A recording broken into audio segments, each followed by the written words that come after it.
Hi, let's talk about how do we build a sustaining, fulfilling, fun, sexy relationship. Let's first talk about what are the things that don't build a fun, sexy, sustainable relationship. See, so many people get in a relationship but don't know why they get in a relationship. I recently just talked to someone that is 65 years old, that's been married twice, that has, and this is just recent, a couple of days, but I've talked to many, many people with that same story. Uh, Being of age, lived a long life in their 40s, 50s, 60s, 70s, where they had a couple of marriages, kids, and all that. And they might say something like, I've never been in love. I'm like, wait a minute, like, how you've never been in love? But you were married and like you had kids. Like, what's up? Like, how is that even possible? Um, why did you get married? And this particular person said, well, the first one, I was just really young and she was really hot and sex was really good. And then I just, figured that's what I do. And then we had kids and then we just stayed together for the kids. I'm like, wow. But you didn't feel like you loved her? I was like, no, just she was hot and the sex was good. I was like, okay. So many many people, men and women, this is a male story, don't know why we get married, and but it's interesting when I'm bringing. He's saying he's never been in love. Is being in love a good reason to get married? We based our relationships, we based the reasons we get together a lot based on feelings. We based getting together in marriage based on we've already talked about programming, because this is what your parents told you, this is what your community told you, this is what your religion told you, this is what your society told you, this is what Walt Disney told you, this is what Hollywood told you, and on and on and on. This is what porn told you, this is what Playboy told you. How much of that is like, why are you getting in an intimate relationship? So why do you want to be in a relationship? Why do you want to be with someone? Why you alone is not enough as a human being? Like, what's missing in you that you need to be with somebody else? Like, why are you not enough? Are you as a living entity, as a living being, not enough? Did you need to couple yourself with somebody else?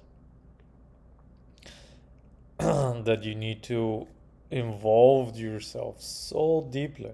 Nothing is as involving and as entangling as a marriage. Like, I don't know of another relationship. I mean, business relationships and stuff, but it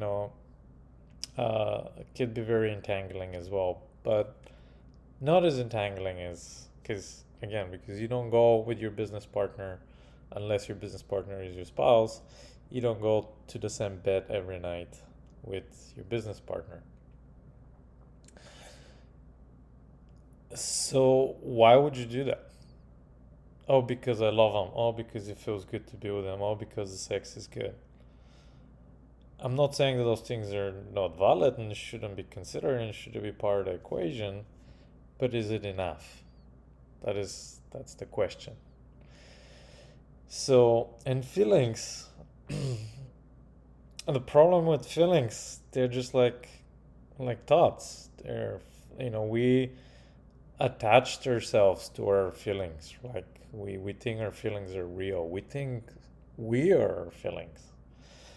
We think our feelings are who we are. So if you feel a certain way, you must follow that. We put a lot of value on like how we feel about something. And we say, let's say, you say, I am sad, as if you are the feeling. We don't say, I'm feeling sad. or I have a feeling of sadness, uh, you know, so we don't know how to distinguish the difference between you, the essential essence that I am, that you are, versus how you feel and what you think. So things and feelings, they come and they go. One day, if you wake up, every day you wake up, pay attention. You feel a little different every morning. If you're feeling exact same way, get curious about that. What is that feeling you're so stuck inside of, that you feel so familiar, that you walk inside of all the time? But feelings, not only that, but we should learn how to let go of our feelings and just let our feelings move through us. Just kind of, we can learn to let go of our thoughts, our ideas, our beliefs, because anything and everything that causes our suffering and all our problems in our relationships and in our lives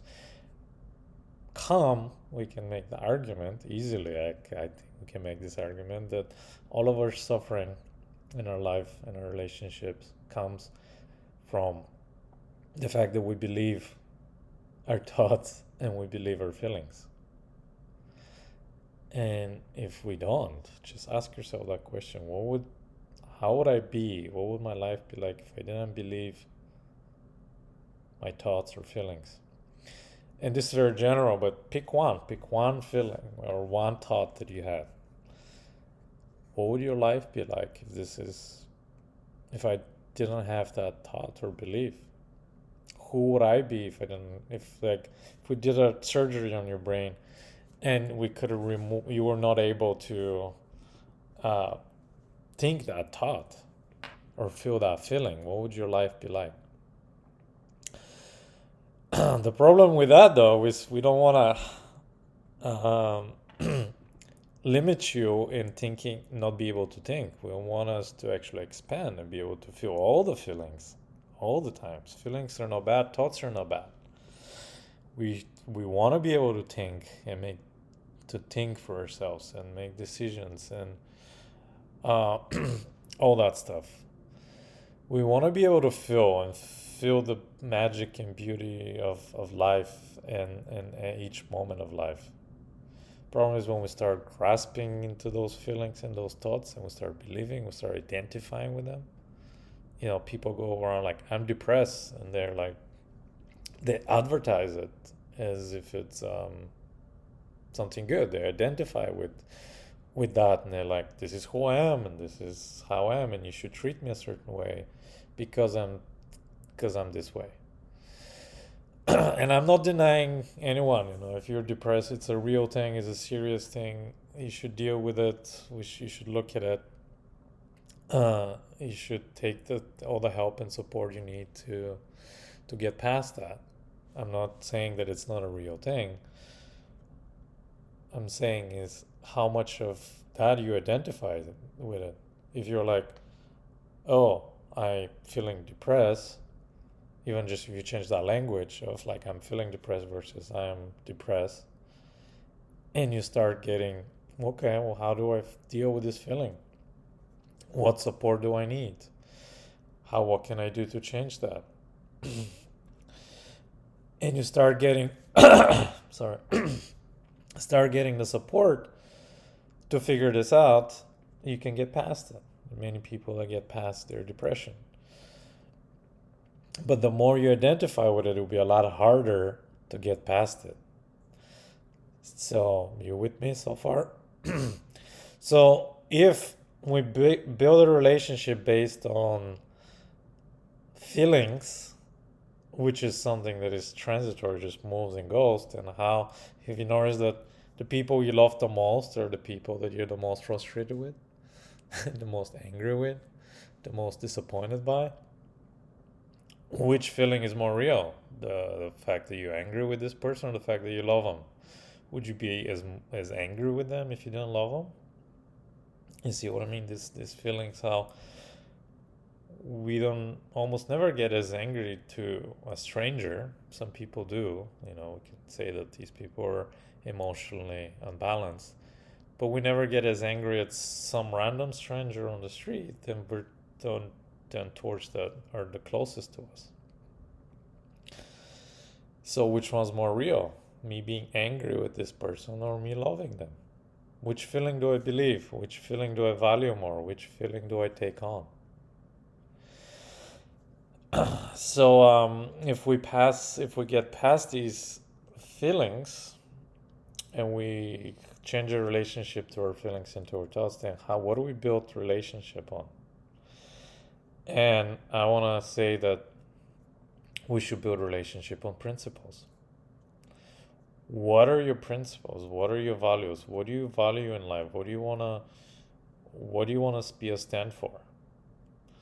So if you stand being kind, how do we build relationship on kindness? Again, also answering the question why I want to be in a relationship too. Like before we even get into the principles, get clear for yourself of why you're getting in a relationship. Why do you want to be in a relationship? And there's no wrong answers. You could say I want to be in a relationship because I want to have children. That's beautiful. We need children. Like the species one continue if you don't have children. If you feel strong calling of being a mother or a father, you should, and you should find a partner to have that child with. So beautiful. That's a good reason. But see how it's not based on feelings.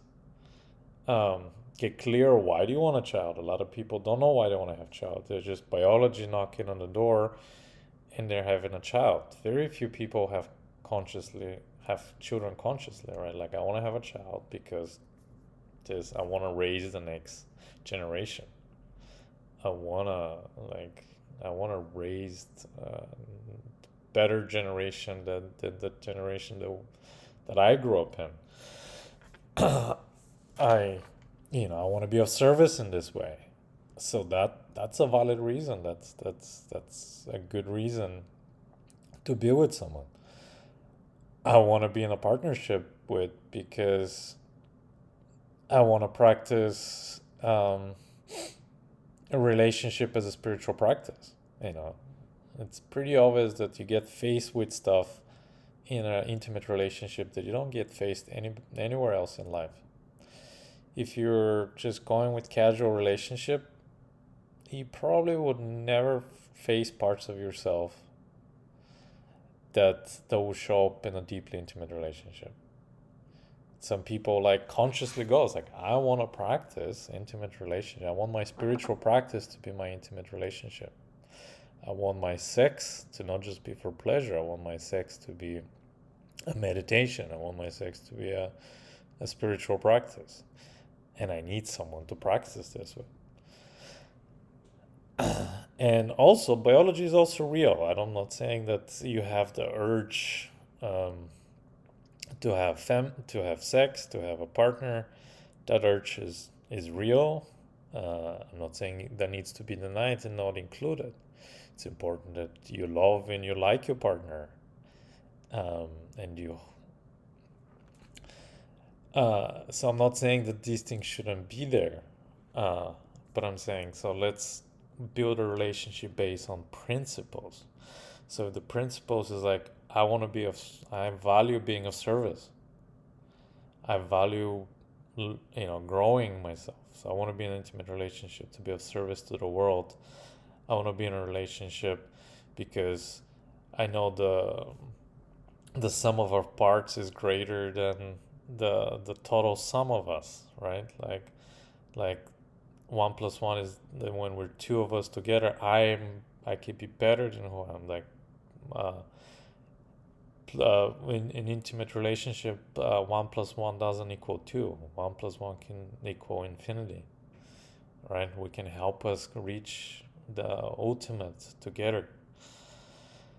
And then you start defining what those principles are. You start asking yourself those tough questions, and you're gonna have a lot more sustainable relationship.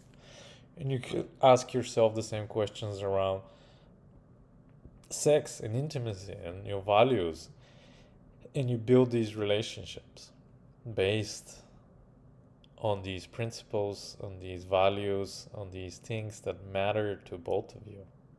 You figure this out together um, and you start building based on these principles and values.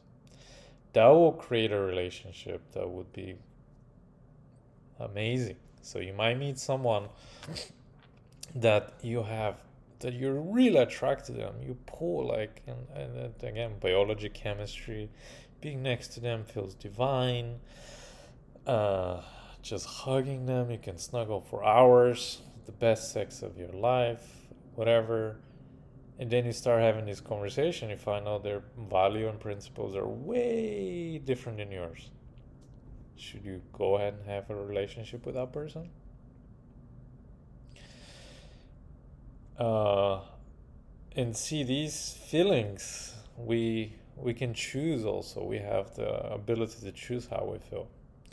And also, if you're gonna practice conscious relating in conscious sex, um, you can create an extremely hot sex if you're practicing conscious sex. If you're willing to. So it's not just the biology is driving the hotness of sex, because the reason you have hot sex with someone is 100% biology. It's your pheromones, your things. That's why, like, why all of a sudden being next to this person, I feel these feelings, but I don't feel it next to this person. It's just Mother Nature just telling you, you guys probably gonna have healthy offsprings. As simple as we can put it. Mother Nature has built these circuits in us to make sure that life continues, that the species continues, and is indicating like, oh, this is probably a suitable person you can create an offspring with. That's about when chemistry ends. But chemistry can be built because a lot of things are sexy. If you talk about your, vulnerably and openly about your desires, about your kinks, about your things you don't feel comfortable talking to, but you secretly desire, and you share this with your partner, and they can hear you and you can hear them, and you start exploring those things together, that'll be way sexier than just what biology is offering you. So let's get past biology and let's get into consciousness, and let's consciously build relationship based in um, things that matter to us, um, things of value, and principles that we create for ourselves, not principles that religion gave you, principles that you find important. And again, there's something that as you grow, your principles will grow, your values will grow, and keep redefining and keep growing your relationship. That is an essential part for a successful relationship. I'll leave you with that.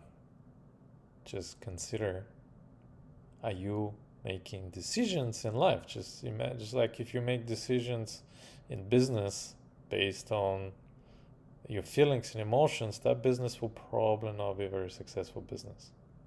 But why do we think it's okay to make decisions in relationship based on feelings and emotions? That will not be a very successful relationship. So whether those feelings and emotions are good or bad. So consider going deeper. Thank you. If you made it this far, give it a thumbs up and subscribe for the next one. Thank you.